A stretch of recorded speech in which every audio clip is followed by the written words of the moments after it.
दोस्तों, अगर आपको ये बताया जाए कि नूडल सूप के अंदर लोग नहाते भी हैं तो ये सुनकर यकीनन आप हैरान रह जाएंगे। जी हाँ दोस्तों, दुनिया के अंदर एक ऐसा मुल्क भी है जहाँ लोग नूडल सूप के अंदर नहाते हैं और जहाँ सारी दुनिया के अंदर ट्रैफिक की बहाली के लिए ग्रीन लाइट्स लगी होती हैं, वहीं इस मुल्क के अंदर ब्लू लाइट क्यों लगाई जाती है। हम बात कर रहे हैं जापान की, जिसे इसके अनोखे तरीकों की वजह से सारी दुनिया के अंदर याद किया जाता है। आज की इस वीडियो के अंदर आप ये देख सकेंगे कि जापान के अंदर कौन कौन सी अनोखी चीजें पाई जाती हैं। हॉट स्टीम बाथ और कोल्ड बाथ के अलावा एक ऐसा बाथ भी है जो कि नूडल्स बाथ कहलाता है। जापान में नूडल्स सूप के अंदर बाथ लेना एक आम सी बात है। जापानीज लोगों का ये मानना है कि नूडल्स सूप के अंदर नहाना इंसानी स्किन के लिए बहुत ज्यादा फायदेमंद होता है। नंबर 9, सारी दुनिया के अंदर मौजूद रेस्टोरेंट्स में कस्टमर्स को एक मेन्यू कार्ड दिया जाता है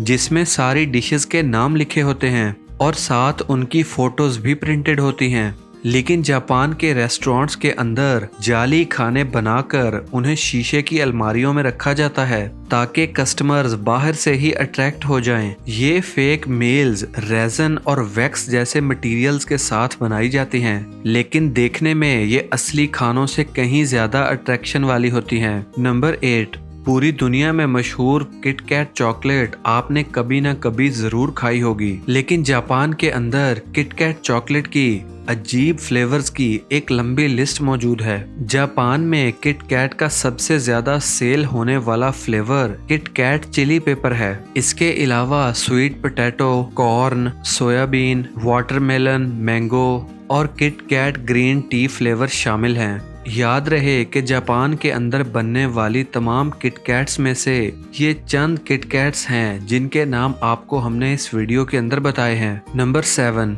जापान अपनी आबादी के लिहाज से बहुत छोटा है, इसीलिए ये लोग बहुत कम स्पेस में भी एडजस्ट करने के आदी हो चुके हैं। इन लोगों को अपने घरों और अपने ऑफिसेज के अंदर अपनी स्पेस को ऑप्टिमाइज करने की इतनी आदत हो चुकी थी कि फ्रिज में पड़ा तरबूज भी जब ज्यादा जगह लेता था तो इन्हें ये बात भी हजम ना होती थी। 1978 के अंदर पहली बार मार्केट में क्यूब साइज के तरबूज मुतारिफ करवाए गए। जापान में पानी बचाने के लिए एक अनोखा तरीका अपनाया जाता है। यहाँ टॉयलेट में लगे सिंक का पानी सीधा गटर में नहीं जाता, बल्कि यही पानी टॉयलेट के टैंक में चला जाता है और इस तरह एक ही पानी 2 जगहों पर इस्तेमाल होता है। नंबर 6, अब यहाँ पे आती है दुनिया की सबसे इंटरेस्टिंग चीज जो कि सिर्फ मेरा ख्याल है जापान में ही नोटिस की जाती है।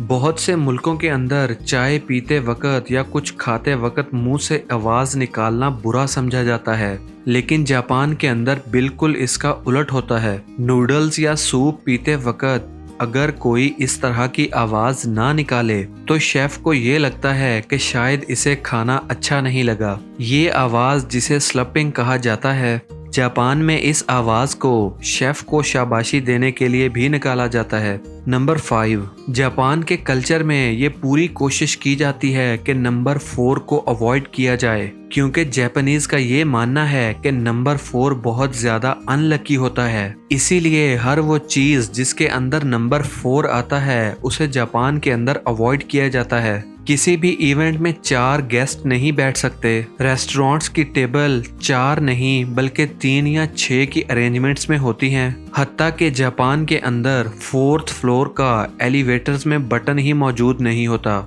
नंबर 4, पूरी दुनिया के अंदर मेयोनीज को सैंडविच, बर्गर या फ्राइज के साथ इस्तेमाल किया जाता है, लेकिन जापान दुनिया का वो वाहिद मुल्क है जिसके अंदर मेयोनीज को आइसक्रीम की टॉपिंग या फिर पैन केक्स की टॉपिंग के लिए इस्तेमाल किया जाता है। नंबर 3, ऑफिस के अंदर वर्किंग टेबल पर सो जाना बहुत ज्यादा अजीब समझा जाता है। ऐसा करने वालों के साथ या तो मजाक किया जाता है या फिर उन्हें बॉस के ताने सुनने पड़ते हैं, लेकिन जापान के अंदर ऐसा करना मेहनती होने की निशानी समझा जाता है। नंबर 2, सारी दुनिया के अंदर ट्रैफिक लाइट्स के 3 ही कलर होते हैं जो कि रेड, येलो और ग्रीन होते हैं, लेकिन जापान एक ऐसा मुल्क है जिसमें ग्रीन लाइट की जगह ब्लू लाइट इस्तेमाल होती है। लेकिन इसके पीछे छुपा राज जापानीज लैंग्वेज में है, क्योंकि जापानीज लैंग्वेज में ब्लू और ग्रीन कलर दोनों ही के लिए ब्लू का लफ्ज इस्तेमाल होता है।